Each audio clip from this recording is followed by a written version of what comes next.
With vision loss, getting ready for that plane trip might involve thinking about a few extra things besides what to pack in your suitcase. In this episode, James Ashworth, Vice President of Customer Care for Southwest Airlines, joins us to share some tips. I'm Ricky Enger, and this is Hadley Presents. It is summertime as I record this intro.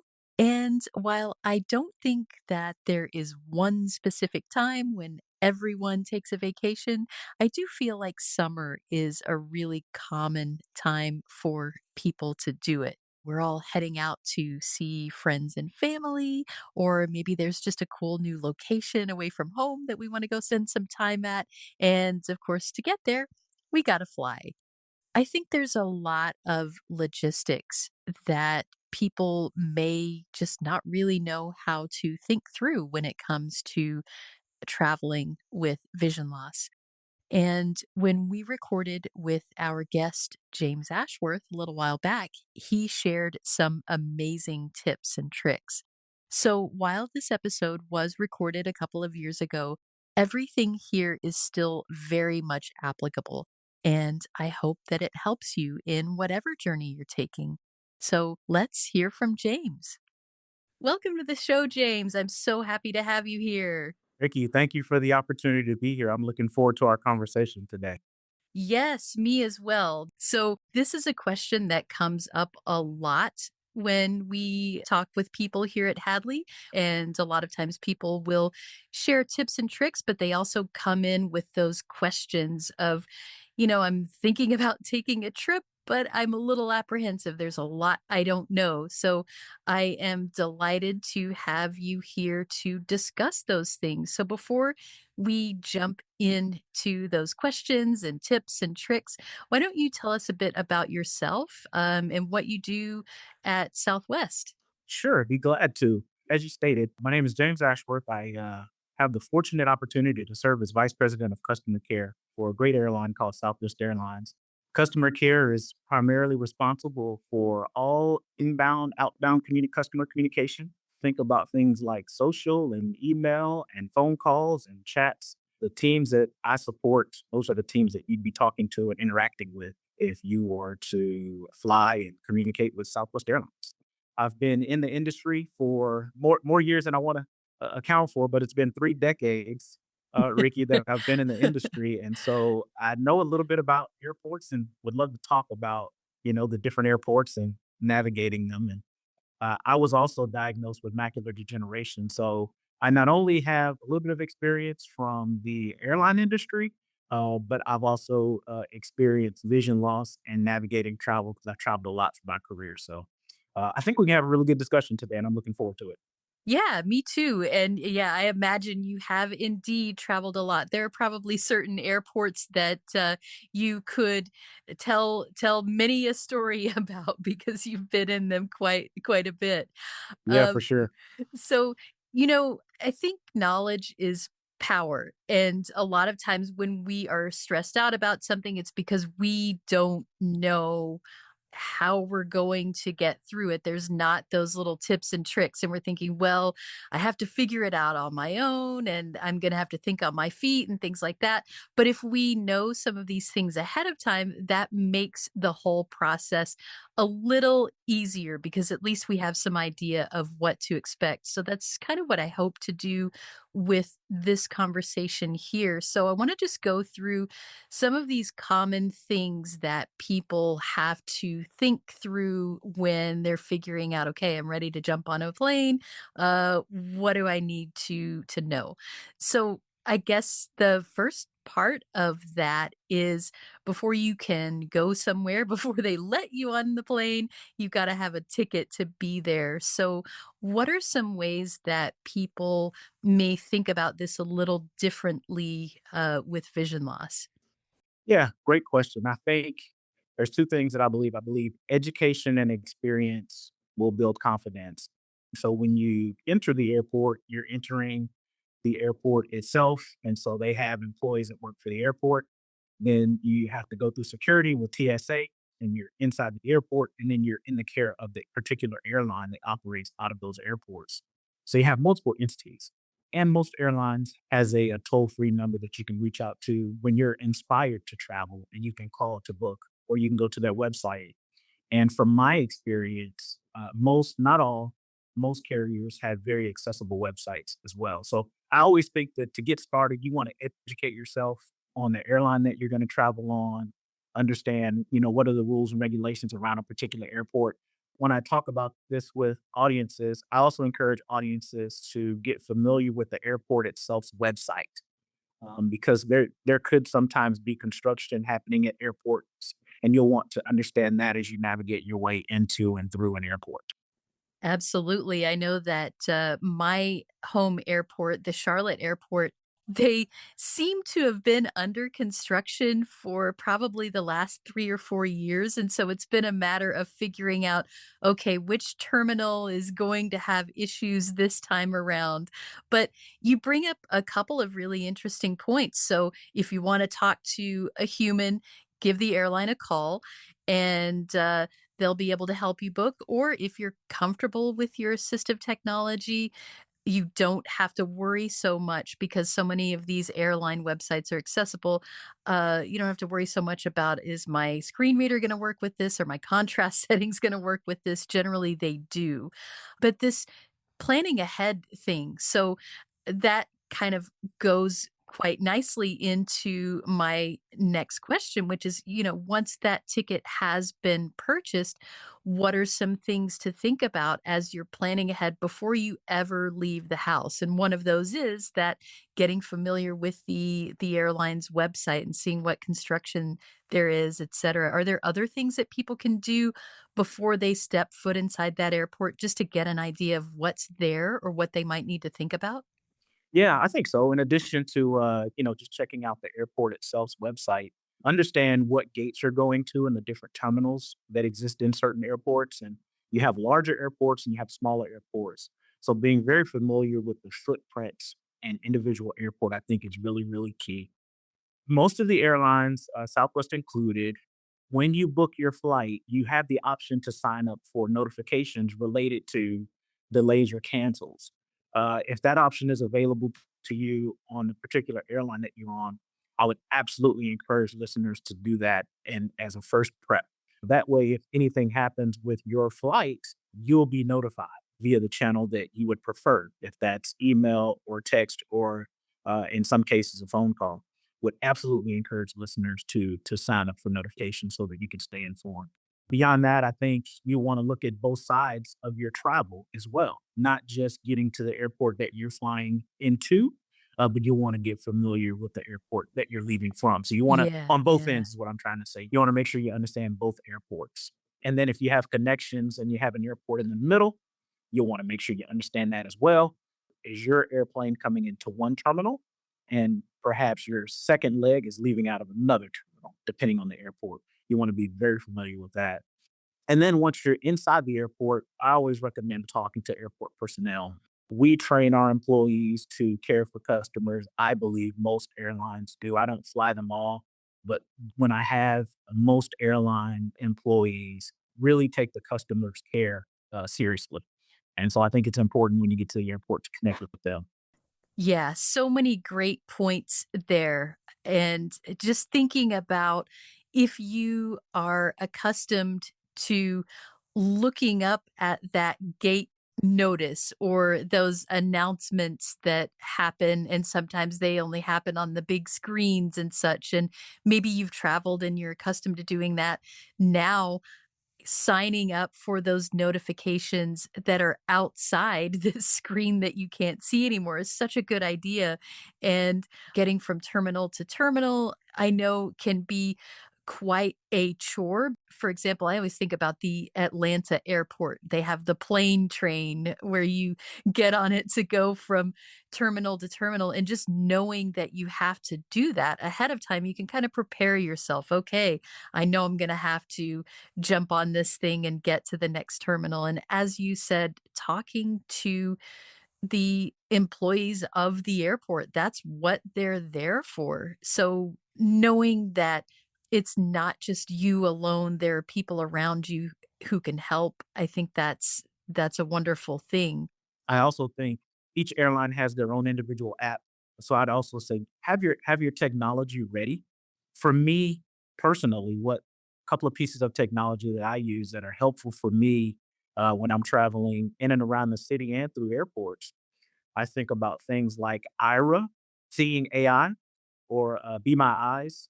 Those are pieces of technology that help me navigate. And so the airline itself's app, having that downloaded, and then having those pieces of technology to help you navigate the signs and the screens at the airport, maybe concessions and those types of things. I think those are also really good things to have, ready and available long before you head to an airport.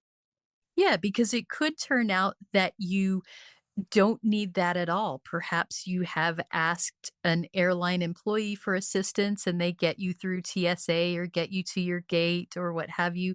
But if there is a piece of technology that can assist you, better to have it all installed and ready to go than to be standing there in the middle of the airport trying to fiddle with it and get it going. What are some ways that you use these apps that are taking advantage of the camera on your phone? So we've got a lot of them, like you said, Seeing AI, where it can pick up on that printed text that's around you, or Be My Eyes, where you can call a volunteer and they look through the camera, or there's Ira, where you can call a trained agent and they can help you navigate. I know for me, when I get to the airport, there was nothing so freeing for me as walking from the airport doors all the way through to the gate independently without a human guide or, someone from the airport assisting me as great as they are at that. It was nice to be able to just stroll at my pace and do it, and I did that using Ira, connecting to a human on the other end who's looking through my camera and giving me some directions. Do you use that to find food, or do you use Be My Eyes for things? How do you do that? Yes, I mostly use a combination of Seeing AI and Ira. I like talking to a human and being able to communicate and navigate. Mhm. There are a couple of airports that I'm very familiar with where I fly in and out of regularly, where I have family, where we have, work responsibilities. Those airports become easier and easier to navigate the more that I get in and out of them. But when I'm in a new airport, I know that airports have ground transportation. I know that they have concessions, and I know they have signage for most of those things. Seeing AI doesn't get me what I need because I do want to be a little more independent versus having to utilize somebody. Then I'll utilize an IRA. In most cases, I can navigate for concessions and finding food and reading menus. And, the concession stands are another entity. I talked about the three different entities that run airports, but then the different vendors are each individually separate and don't operate the same. And so use them to navigate either to a Right. concession stand. And then once I'm there, I may jump off of IRA and then use Seeing AI to read the menu. Those are some of the ways that I use it. It's also extremely helpful for me when I'm looking for an Uber or any rideshare service. I will typically utilize IRA because I want to make sure I'm getting in and out of the right vehicle. And I'll share with them what my vehicle is, and then they'll help me navigate that way. And for that, I prefer IRA. That makes sense. And what if someone doesn't have a smartphone or they're not super comfortable using it yet? Are there particular segments of airline employees who will assist someone from, say, the TSA to the gate? Or does that work differently for each airline? I know that, when I travel, it's usually someone who has been contracted by the airport, but who is outside the airline who will do that. So is that the same across the board? I won't say it's the same across the board. I will say it is most common Gotcha. because every airport, operates somewhat independently. But most airline employees, the obviously Southwest for sure, and then the airlines that I've flown, they will help you navigate getting in and out of the airport. But basically, what you do is you let them know if you have accessibility needs. So the personnel at the airline will be aware of what your accessibility is. And then they would know when James Ashworth walks up and checks in, they can look at the PNR and know, hey, there's an accessibility need. They can ask you what services you might need or what help you might need getting around the airport. That's great. We talked about getting to the airport and to your plane and such, and presumably you're traveling with some kind of bag. Maybe it's a carry on, or maybe you've done checked baggage. Do you have any thoughts, whether they are technical in nature or not, about how people can find their bag once it's time to grab it? Yeah. This is where I can get real creative. You can use tactile markers on your Hmm. particular bag if you check a bag. Depending on your level of vision, you can use color striping. I've seen that done before. Those are what I'd call, non technical, if you will. Hmm. And then there are some more advanced things that you can do, like air tags. Yeah, Yeah, yeah. recently I've talked to individuals and I have an air tag inside my bag if I have to check it. But air tags are easy to help you locate. And there's other pieces of technology that you could stick in your bag that you can use apps on your phone to signal an audible alert inside your bag to help you locate it. Yes, I have one called Tile. It's really Mhm. pretty cool, yeah. Yeah, so and that's not, that's one piece of technology. It's low tech technology, but it is helpful. And I think there's many others out there. And so doing a little bit of research online to find, things like Tile or comparable products or air tags or comparable products, I think it'd be really key. And then drop those in your bag and have a little bit of confidence. I'll give you a quick story. The AirTag is pretty interesting. My wife and I were traveling, and I had the AirTag in my bag, and I checked it, and I didn't know this until I traveled the first time with an AirTag in my bag. If you get separated from the AirTag, it will tell you. The last time we saw your bag was, at the airport. And you're like, whoa, whoa, whoa! Did my bag not get on the airplane? Right. So you want to make sure if you have something as sophisticated as an AirTag that you set it up in such a way that it knows that your bag is traveling with you. And when you're distanced from the air tag, you just got to be aware that it doesn't signal anything too bad. Now, airlines also, many of them have bag tracking capabilities inside that mobile app that I mentioned earlier. So you can also do that as another level of confidence as it relates to your bag as well. And so it'll tell you, some airlines will tell you when it's checked, when it's on the airplane, when it's off, when it's on the carousel, those types of things. So that's why it's another really good reason to make sure that you have the airline's app, downloaded on your phone if you have a smartphone. Absolutely. So a lot of what we've talked about feels pretty smooth, right? You get your ticket and that's all accessible. You're talking to a human, or you do it through a website. You get to the airport and you've got your technology or your people who can assist you through all that. What about when things don't go so smoothly and something goes wrong? Maybe it's a plane delay or a gate change, or you missed your connecting flight or whatever. No one wants that to happen. But are there any extra logistics that someone with vision loss should think about just to be prepared for that eventuality? And then what do you do when it happens? So you're not kind of caught like, uh oh, I didn't think about that. Yeah, after being in this industry for over 3 decades, I can tell you that no airline really wants irregular operations. Uh, One thing your listeners might not know is when an airline has a disruption, that means that not only do customers get disrupted, it means that the plane is not where the airline intended for it to be. The crew themselves is not where the airline intended for it to be. Right. Flight attendants, pilots, and so all of those things were very disruptive for the airline. So just know, as much as customers don't like it, neither do we as airlines. Right. But, they are unavoidable for sure.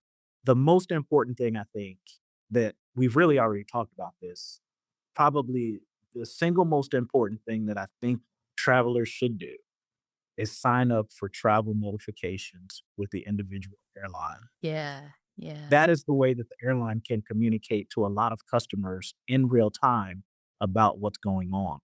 If for whatever reason you don't believe your technology is serving you well, you want to immediately talk to an airline personnel. Mhm. They always want to help you get rerouted where possible. And sometimes it's not always easy, by the way. Right. Rerouting customers can be very difficult for an airline just because there's so many disruptions that happen across the country. And when one airline's having a problem, in most cases, so is the other one because of what's happening at an airport in a particular city. Right. So if the technology is not serving you well, do make it a point to get in customer service line and talk to airport personnel and let them help you navigate a particular cancellation or delay. That makes sense. So, like, making sure maybe that you're sitting next to the gate so that you know where the gate agent is, or is it better probably to talk with someone in person, or should people also have certain phone numbers programmed in to speak with someone that way? Which works better? Or maybe it's a combination of both. Yeah, I'd say it's a combination of both. The customer care professionals that you'll talk to through chat or email or over the phone, they'll be willing to help you navigate as best you can. But airport personnel is there as well. If the lines are longer than you care to stand in, it might be helpful to reach out to the airline's customer care department. There's many of them over the phone that can help and assist. Most airlines will have capabilities for cancellations and delays where you can adjust your flight online. Right. For Southwest, and I believe this is true for most carriers, we try to make rebooking yourself after a disruption really, really fast and easy because we know those things are frustrating for customers. And so, for Southwest, as an example, when we cancel or delay your flight after a period of time, we allow you the opportunity to make an adjustment right there inside the mobile app or on the website. And so that's always available. And in most cases, it's probably the easiest because you can look through your list of options. If you're traveling with a party, you can talk about where everybody needs to go, what is the timing, what does everything look like, and so you can kind of work on that together. But it allows you to look at all of your options at one time and spend the time that you need with it. There's a long line that you waited. You feel like there's pressure behind you to Yes, move on right. so they can help somebody else because that's how we are. We just care for one another. But being inside of that mobile app allows you the opportunity to search for those things on your own. That's great. Wow. We've really covered quite a lot. I feel like just a ton of tips and tricks and little things to think about, maybe a little differently than you did before. If you're new to vision loss, or even if you've been traveling with vision loss for quite some time, maybe you've picked up a tip or two.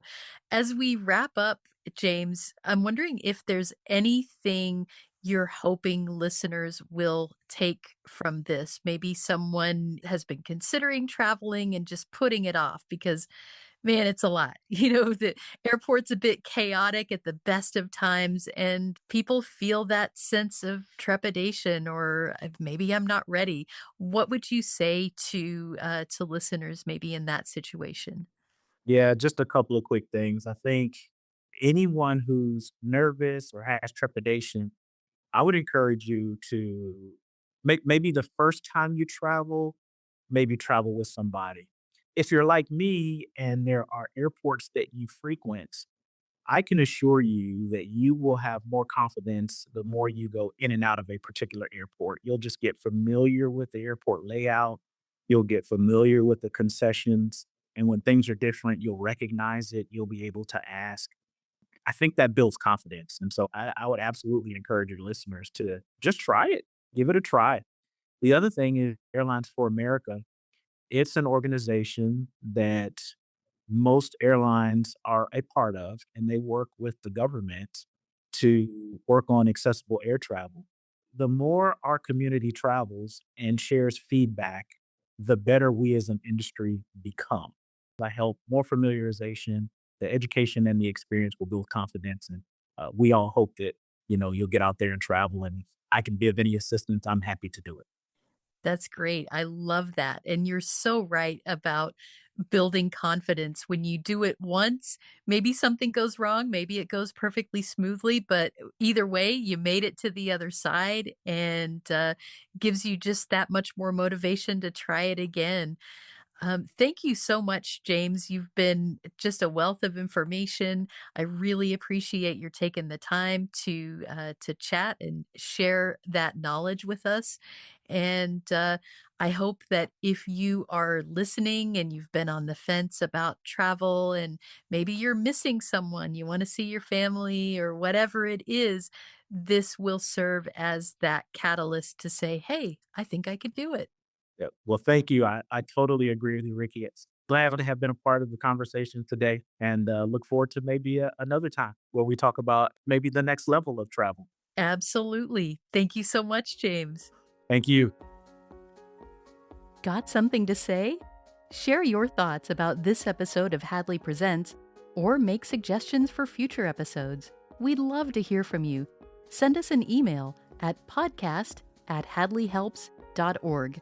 That's podcast@hadleyhelps.org. Or leave us a message at 847-784-2870. Thanks for listening.